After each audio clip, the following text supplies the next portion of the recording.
So welcome everybody.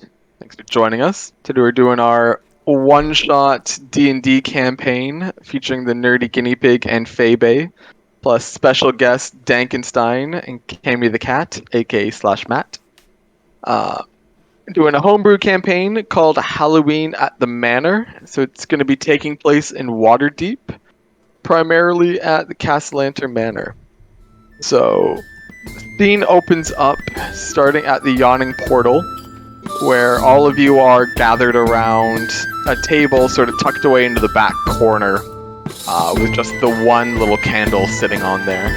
And three of you were already gathered around there when an odd-looking fellow just sort of wanders in, curiously trying to figure out what things are, until he's sort of forced to sit down by the tavern owner because he's just standing there awkwardly, and sits down at your table. All of you have come because you answered an ad from the tavern owner, Durnan, looking for adventurers for a top secret mission, and you're currently waiting on that patron to show up and tell you what it is. So right around that time, you feel a cold gust of wind as the tavern door opens and a cloaked and hooded figure enters the tavern. They're about 6'2", slender build, and they approach you wearing a long, sort of glistening gray coat. And as they pull their hood back, shaking some of this freshly fallen snow off. And you hear the sounds of children and shouts from outside before the tavern door shuts with a slam. The person approaches your table and So a person approaches your table, introduces herself as Laurel Silverhand, the current ruler of Waterdeep. She thanks you all for coming. Lets you know that you're there because recently disturbing rumors have reached her of the new owners of the manor up on the hill of Waterdeep there, the castleanterns. Dark rumors of dark magic potentially being at work. Most disturbing is that in some of the other towns they've lived in over the years, every year on Halloween there's some horrible dark ritual that takes place where they host a party and invite all of the nobles from the city. They have all the children invited to a special garden party over there. And what she's heard is that when people come back from these parties, they're never quite the same. And she's worried about if there's any truth to these rumors, and not wanting to make a scene by going herself, she thought it'd be best if she could send a couple undercover operatives in to see what's going on. So, you've all been handpicked by her trusted friend Durnan, owner of the Yawning Portal, an experienced adventurer himself, and somebody who I'm sure has taken the utmost care in selecting only top-tier adventurers for this.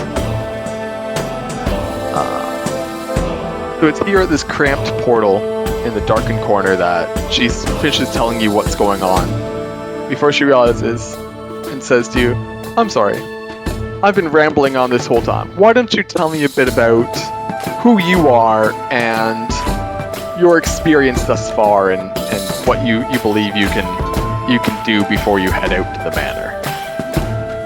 That she sort of opens the floor to the rest of you. I better start this off right. I'm a knight named Canterbury. Don't know much about where it came from, but I do know there's money here to be made. So, here I am, walk through the door, saw all you sitting around, including the big lad in the back there. I thought, oh, this should be a good time to make some money. So, I come across, I sit down, and here I am, waiting for an adventure.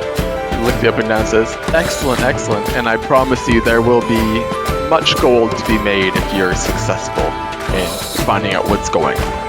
Oh yes, master. Oh yes. Oh yes. I have a question, which is that I don't know what gold is. Hello everyone. My name is Oxy, and I have some sort of interesting sort of psychic-ish abilities. And I am from 10,000 years in the past. What? Yes. 10,000 years? Yep, give or take. You know me grandma? Probably not. Unless your grandmother was quite old. But I was living my life 10,000 years ago, and then I encountered a large bear and sort of died, and now, 10,000 years later, here I am, back from the dead, under mysterious circumstances, and, you know, a little confused about, you know, a lot has changed in the past 10,000 years. You know, sort of still figuring out, you know, like what this heavy circular object that we're all sitting at is. That's kind of weirding me out a little. Also, I'm beginning to understand money's important now. Not 100% sure what that is. Fairly sure it's edible. We'll see. Earl just sort of stares at Otzi for a minute and says, Right.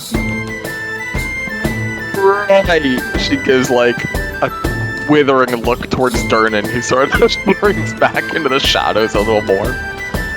And the rest of you then. Well, hi everyone. My name is Ren, and I'm a cleric.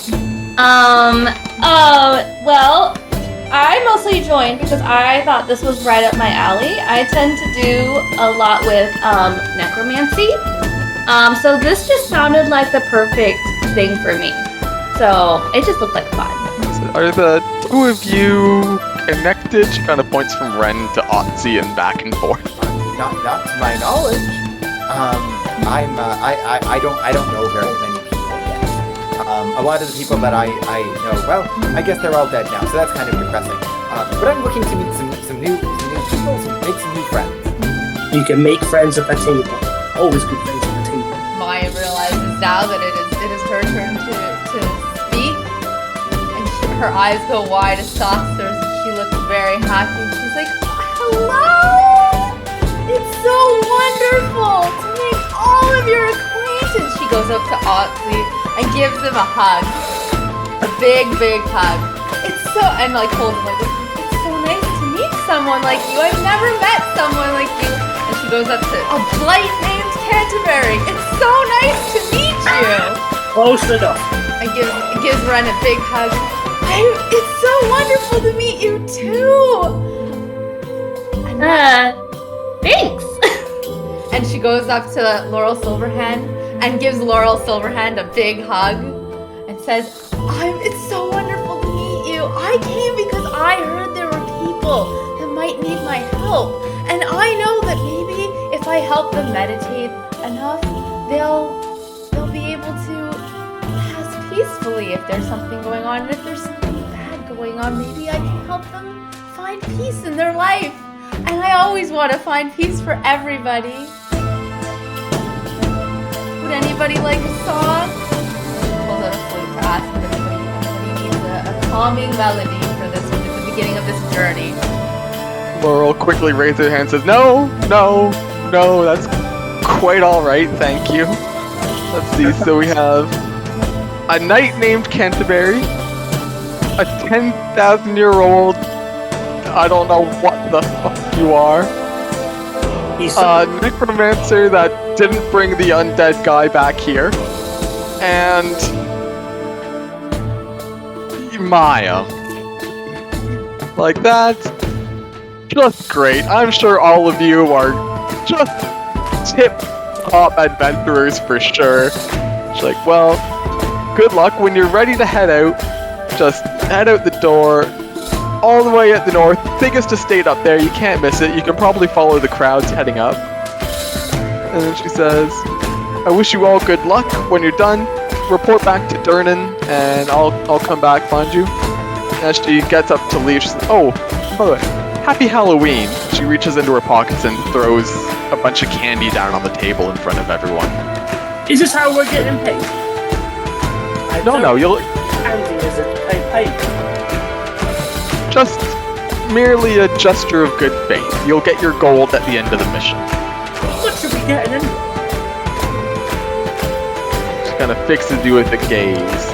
And she says, you'll get the amount commensurate, the amount of work you've done. Am I clear? Yes. That's clear. That's clear. At least we have candy, folks. And then she says, Durnan, just a quick moment of your time, please. And she kind of grabs him by the front of the shirt and hauls him outside.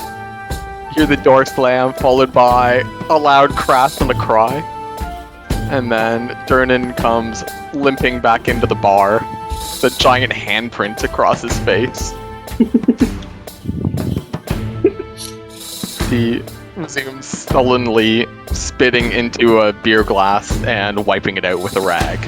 That was a harsh Mayim goes over and really examines his face and says, "Is that a handprint?" Our first clue. And he looks at Mayim with a small grin. You can see he's now missing a tooth, and he says, "Just a lover's mark is all." Mayim's eyes go wide and go, Right, lover things, got it. And very awkwardly backs away. Foxy is staring really intently at the candy. Doesn't know what's going on with it yet, but he's gonna figure it out. Very brightly colored. Otzi, if I can interact with you just for 1 minute, can I instruct Otzi how to eat candy? Like a full tutorial? Go for That would it. be very helpful. So, Otzi, what you do is, you take the candy, you unwrap it, right? Follow me here. You unwrap it, Okay. put it in your hand, stick it up your nose. Okay. Goes right up there. Okay, alright. You take the second Feels candy, painful. open it, put it up your other nose.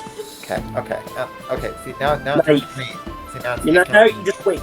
You just wait. It tastes delicious. Okay. See, sits down and just starts waiting, focused, pretty intently. I don't think it's doing I anything. love Otzi so much. I sit there and don't tell him to not be mean, but also am not stopping Otzi, and I just grab a caramel and I suck on it while I'm watching this go down. Mayim watches very confused and wonders if this is something to do with adult fun times that she doesn't quite understand. No. I didn't know. Does Lotsie actually have body heat? See? I don't know. Let's find out. Sure. Let's go. You know, I feel like yes. Just need to eat, drink, or breathe. You know what? I feel like it's funnier to say no. Yeah. It's just kind of sitting there at room temperature. Mm-mm. I'm learning so much. As a necromancer, we don't like room temp people. We like them hot or cold.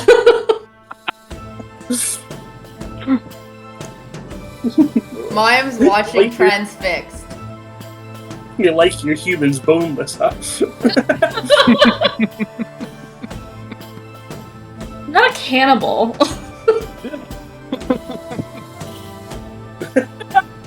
I just don't believe that dead have to be the end. That's all. Well, we have opposition of that. Otzi is alive and walking, kind of. I mean, he's got 2 candies up his nose and doesn't know what a table is, but he's working all right. He's fine. He's a valued member of this party. I won't have any of you say otherwise. I don't know what a table is yet. Yes, I I like will practice. Mayim looks at everyone and says, would anybody like to go out and meditate to start our journey off? And we meditate at a graveyard. I've never meditated at a graveyard before. That sounds like a great idea. You can be with your friends, Otzi. I can. Yeah, you can. Plenty of your friends there, trust me. I bet there are. So Mayim then relays this information to everyone. There is a graveyard nearby. That might be a great place to start. Why don't we go there and we'll all meditate and really bring in the good energy for our trip. I wholeheartedly agree. I think we should go to the graveyard right away. So, I love a good graveyard. Listen, So Mayim grabs the hands of the 2 people closest to her and starts walking everybody along, singing a tune while she goes. alright. You guys head out of the yawning portal. You step out into the streets. It's filled mostly with a lot of children running around in costumes. You see some groups of adults. One passes by and you hear some member from the group mumbling about how they're running late and they're going to be late for dinner and they should have left earlier. They look fairly well dressed, and they hurry off past you. From here you see a couple shops. Most of them say closed for Halloween. There's a couple houses and all that with pumpkins and jack-o'-lanterns sitting outside. Light dusting of snow that's mostly been melted off the cobblestones at this point from so many people walking by. So you could follow the street up north, and then you would hang left to head west towards the graveyard. From there, it'd be about a 10-minute walk from the tavern. Is it possible to go knock on some houses to trick-or-treat? Absolutely. Hell yes. I would like to do that, if that's okay with the DM. Yeah. Okay, so I want to walk up to the nearest house and just slam the door. Well, not slam, but knock on the door a couple times. I'm in full night garb, so I have the helmet on and everything. So I'm just gonna knock on the door. Free punches to the door. Knock, knock, knock. To see who else. Alright. After a brief moment of time, the door opens and you see a kindly old woman standing there. She's got grey in her hair and she's got wearing a long black dress. She's, oh goodness, what do we have here? More trick-or-treaters. My fair lady, do you have need of a night this time of the hour? Oh goodness. I don't know what I do with the night. Do you need some candy? And she pulls a large bowl out filled with more multicolored candy like the types up Otzi's nose. Those would have fallen out by now. Yeah. Otzi knows what to do with candy now, so now he knows. Can I take like a big, take off the helmet and just start scooping up the candy with the helmet? Have like a big bowl of it? Yes. Roll for persuasion. Persuasion or intimidation, depending on what you're trying to do to her. No, I'm just taking the helmet off and just scooping up candy. Scoop. Okay. Yeah. Go. Natural 20. Right off the bat. Yeah, you take it off and you just scoop the entire bowl worth of candy into your helmet. She says, "Oh my, that was for all the trick-or-treaters, darling." It just counts as one. Just counts as one. She's like, "Oh, but I think." She just kind of trails off. She stares at you in your helmet full of candy. By that time, I've already walked away. I'm walking away with my candy. Oh dear. Just kind of blows out her jack-o'-lantern outside and closes the door. Done for the night. One and done. So, does anybody want some candy? I grab another caramel and stick it in my mouth. Mayim very graciously takes one and unwraps it and eats it slowly, very confused by what she has just witnessed. This is the juicy of a night, my friends. Odyssey, would you like a candy? I sure would. I go and grab the biggest one I can find, and it goes right up the nose. Say, I think I'm doing it wrong. No, you're doing it right. You're doing it right. Okay. Once again, just watches, doesn't do anything about it, just kind of lets it happen. Mayim pipes up. Sometimes though it is fun to put it in your mouth. I've never seen it in someone's nose, but maybe that's a new way. I didn't seem very fun. It's a special technique from. It's an exotic technique from abroad. Oh, okay. Well, Otzi, you may also enjoy it in your mouth. So Mayim takes a candy and wraps it and puts it in her mouth and starts chewing it and says, "That's another way to eat candy. I prefer this way." Okay. Otzi will take another piece and try it that way. This does work better. I was a little shy about candy at first because it has lots of bright colors, which from my time, bright colors means great danger. So this is a very pleasant surprise.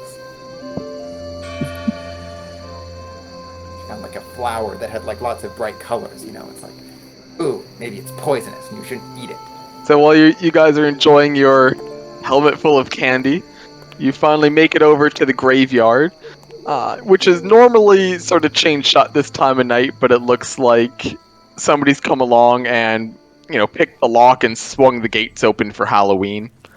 And you see a couple people have TP'd some graves and some of the trees around there. But you find yourselves in the graveyard now. So, Otzi and Ren, you hear the sounds of... Otzi, no, you probably know what you're hearing. It's occasional giggling, some other sounds, coming from somewhere behind some of the tombstones in a more darkened area. Oh no. Yes.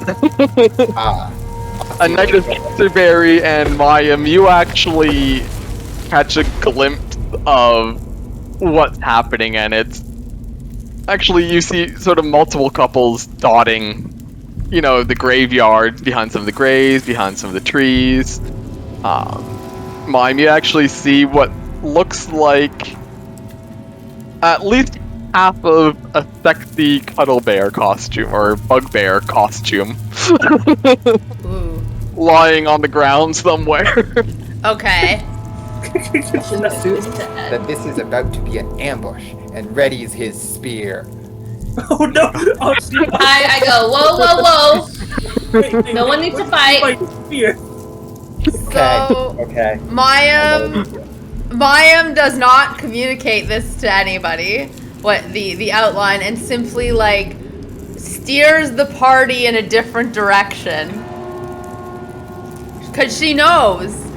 She understands that there's an adult thing happening, and that usually adult things, they don't want you around. Are you steering them deeper into the graveyard or out of the graveyard? No, deeper in. Definitely deeper into the graveyard. Are we sure we want to go there?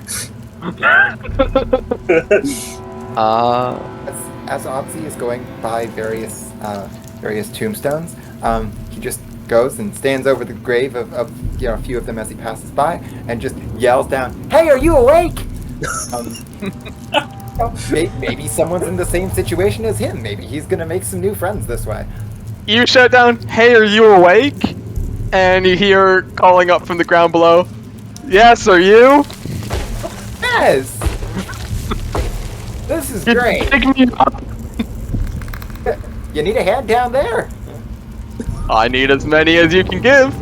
You have more than the one? Yes. Well, throw them down. How old are you? How old are you? I'm like 10,000. Ooh, I'm only 8,000. I'm not supposed to talk to strangers. Oh. Okay. So funny. Can you pick me up anyway, though? Sure. What? That sounds good. Guys, we need to dig up this grave. Do we know what's being said, or is it just between Otzi and the grave? No, everyone can hear it. Okay, Mayim's like, "Oh, good! I would love new friends. Amazing!" And Mayim starts rummaging through her sack to see if she's anything that would help her dig up the graves. A person in the grave, in the ground. No, who put you there? Your mother. What? Hey, my mother is a kind woman. I won't have you defile her sentiment that way. That's right. We're digging you up. We're gonna get you. Your mother was a hamster. That's right. I'm gonna swing my helmet to the ground. Candy falls out. Crack knuckle time. Let's dig up this guy. Can I do like an insight check on this guy to see if he's evil or if he's like just being a Chad? Yeah, go for it. Cool. Oh, that's gonna be a 12. That's not what I wanted. You're not getting any evil intentions coming from this voice. Just mostly a jerk kind of vibe. Can we look around for like a shovel or something? You also because you're a necromancer, you'd probably also pick up that they don't sound like an 8,000-year-old dead person. What does an 8,000-year-old dead person sound like?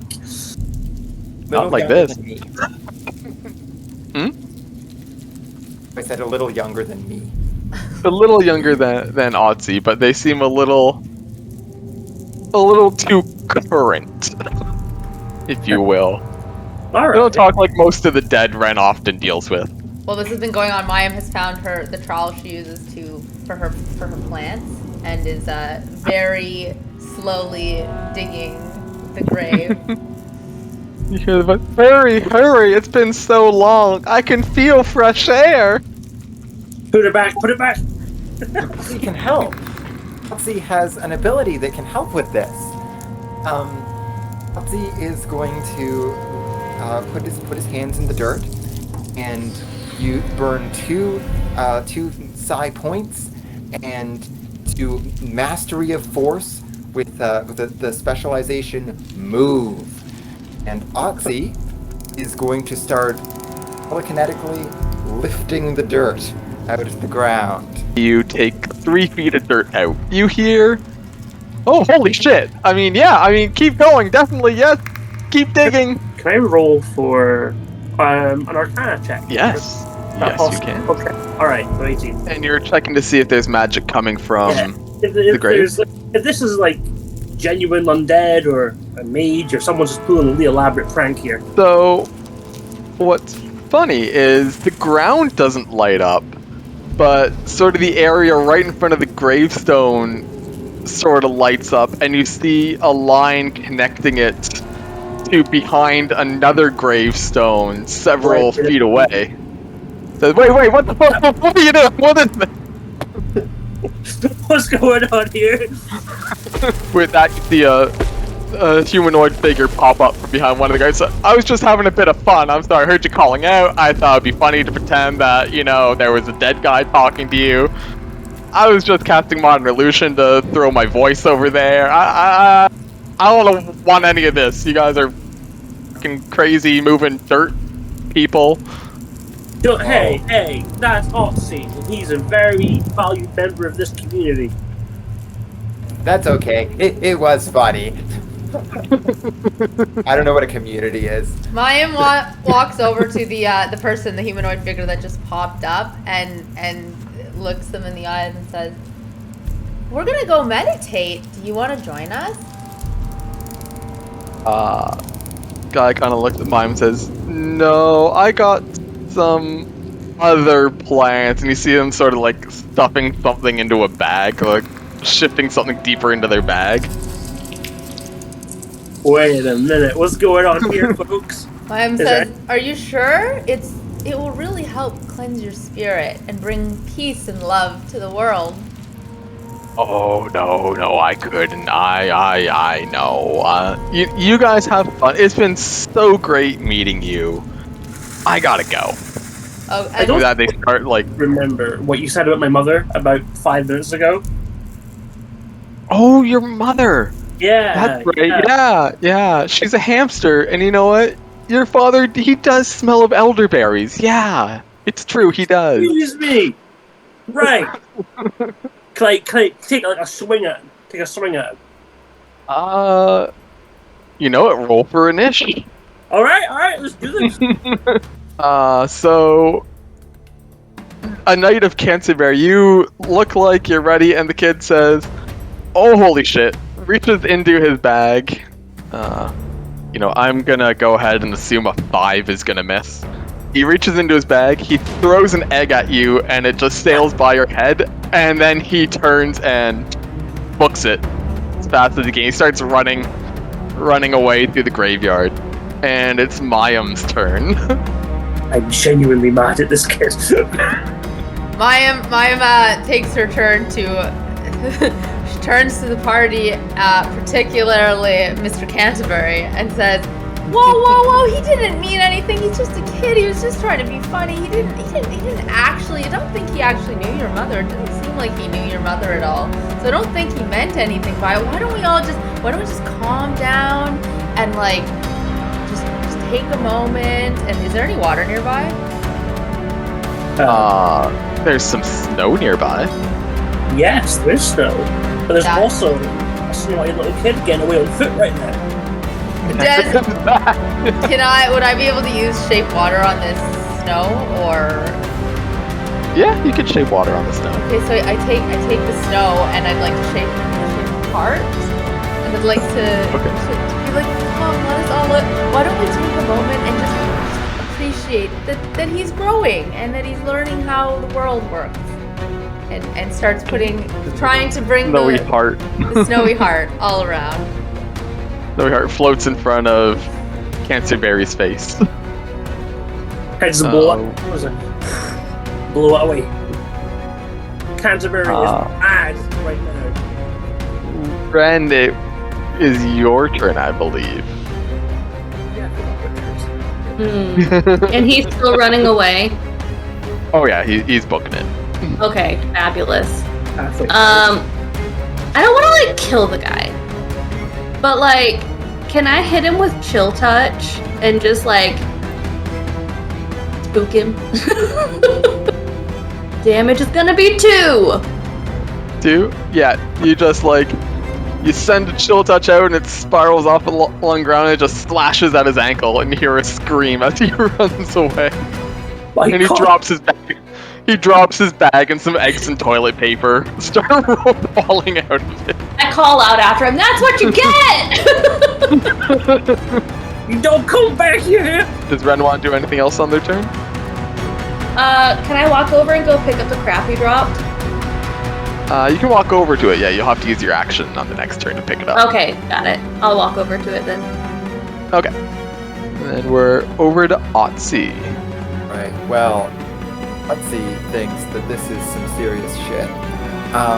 So, is this guy within 120 feet of Otzi? Oh, 100%. Right, Oh, Otzi is He's within like 30 feet of Otzi. Otzi is going to step forward and yells out, "Danger!" and is going to cast Mind Thrust on this guy. He needs to make an intelligence save. So he's going to try to move his brain. No, kill Oh, teenagers are great at intelligence. He's not doing this with disadvantage at all. Yeah, that's a fail. Alrighty. He is going to take 8 points of psychic damage. Gets scratched, he screams, he drops his stuff, and as he's going, he goes Mind Thrust as his brain just shoots forward with the rest of him, and he falls face first into the graveyard, unconscious. Otzi then looks over at the egg and realizes that it was an egg, because Otzi would know what an egg is, and not like a large rock or like some sort of projectile futuristic-y weapon, and goes, "Oh, a lot to learn." He just falls onto the ground. Unconscious. Do we? And now it's a Knight of Canterberry's turn. Right. That kid, is he fleed yet? He must be somewhere on the ground nearby, is he? He's about 30 feet away, unconscious. Face down in the dirt. Okay, I can only walk 20 feet, so I'm just gonna slowly approach him. Then end my turn. Okay. Well, the kid's unconscious, so we're effectively out of the initial order now. So it depends what you guys want to do. Ren, you can pick up his bag of eggs and toilet paper and other mischief-making materials.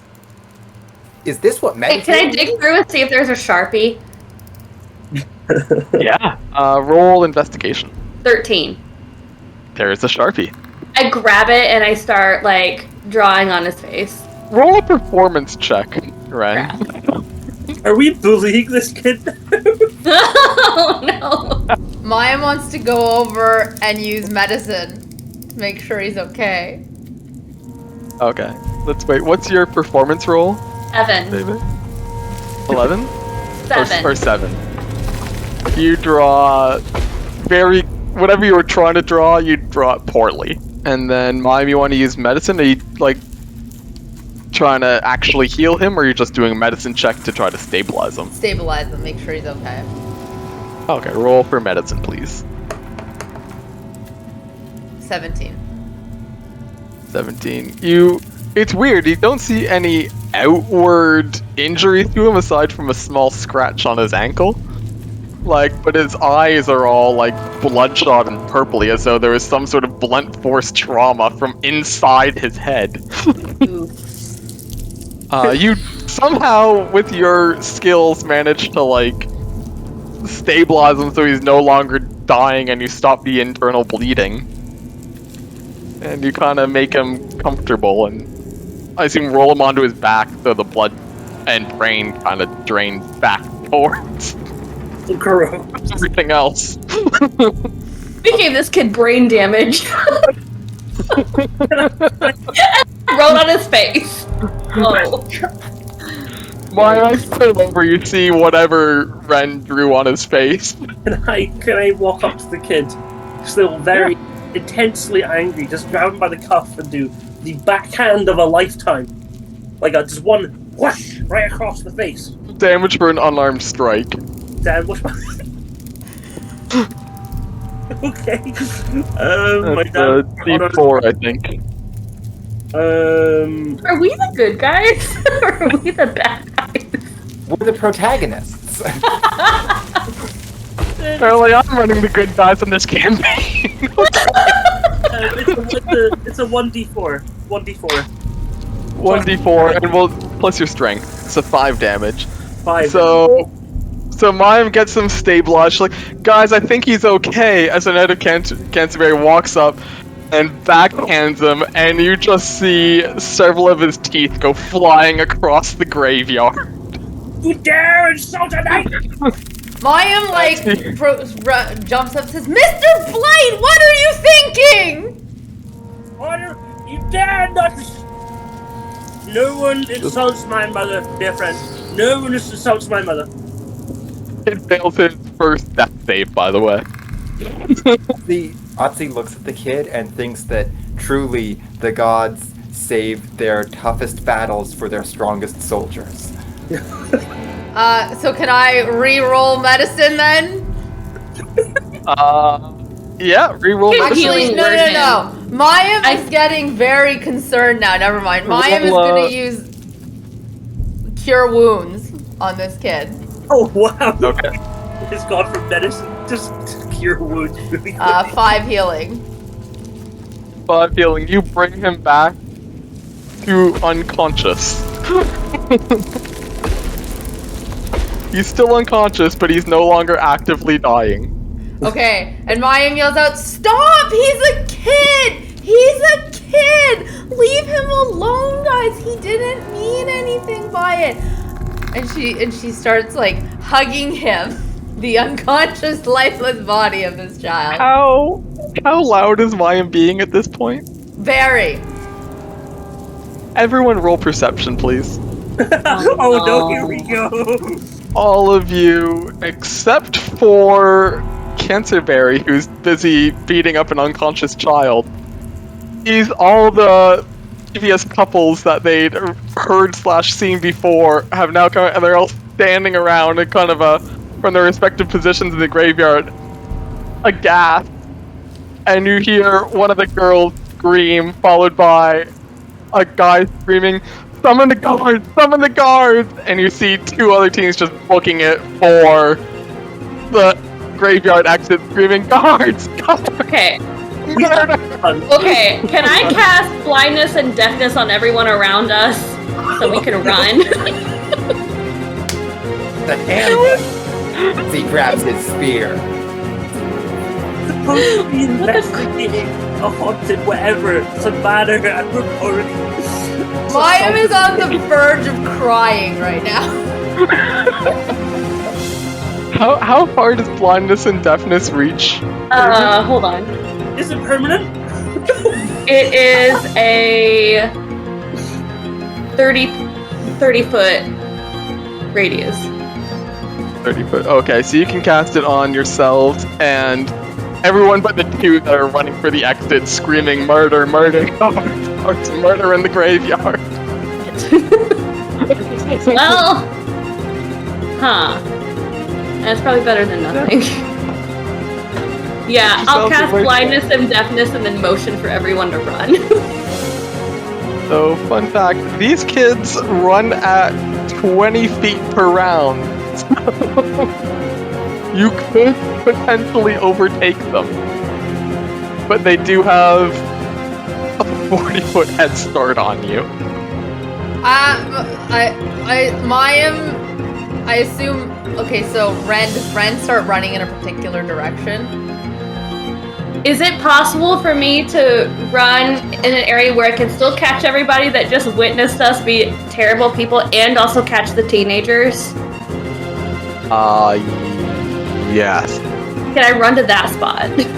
Yeah, so you run about halfway up, and then you cast it, and you catch them. I guess you don't actually hear the scream. Nope. They trip and suddenly blinded grave. Let's see what happens.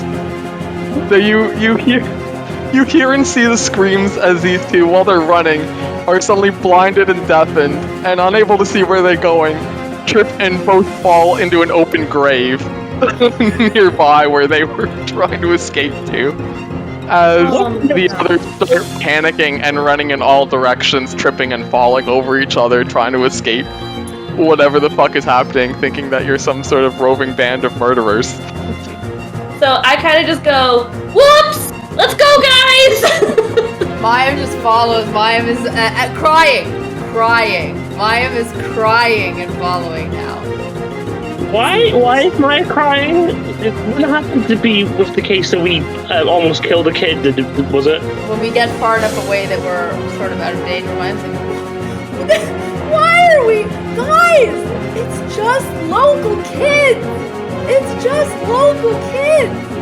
They were just... Don't worry about it at all. This stuff happened all the time 10,000 years ago. And I go, it was an accident, sorry. Inspect my glove. It poured blood all over it. It wasn't an accident. As you're proceeding, I assume you're running out of the graveyard kind of towards your destination, or are you just running wherever at this point? We should really make it to the manor by now, I think. Yeah, I would run towards the manor. As you're running towards the manor, you hear the sounds of chainmail and boots hitting the ground, and you see, as you're about to cross paths, as you're kind of coming up to an intersection, a band of 6 town guards come running past, and like, the graveyard, there's trouble in the graveyard. They run past, they're like, clear the way, and they're shoving. Oh my god, crazy! And I just keep running. Man, that sucks for you guys. Past. You kind of make it now more bloodied and muddied than anticipated. You run up to the castleantern estate, which I should have mentioned. When Laurel Silverhand gave you the candy, she also gave you your tickets to the event here to let you in. So you finally run up to the castleantern estate, which is huge estate. The gates are wide open. Their own sort of house guards are standing at attention. They salute you as you go through, and you see a huge... All the shrubs have been cut and decorated into vampires and werewolves and ghouls and hags and spirits, and they have pumpkins dotted on and jack-o'-lanterns and candles suspended in midair throughout the garden. And you see down in the far garden, you can hear the joys and shouts of children playing, with actors dressed as all kinds of ghouls and ghosts and whatever, playing them, entertaining them, and food being served over there. And as you approach the front door, you see another couple of 4 people walk past, muttering that they wouldn't let you in because... muttering how they couldn't get in because it's too late, dinner's already been served, and the castleanterns aren't allowing any more visitors anymore. And they say, good luck to you if you're hoping to get in now. We couldn't.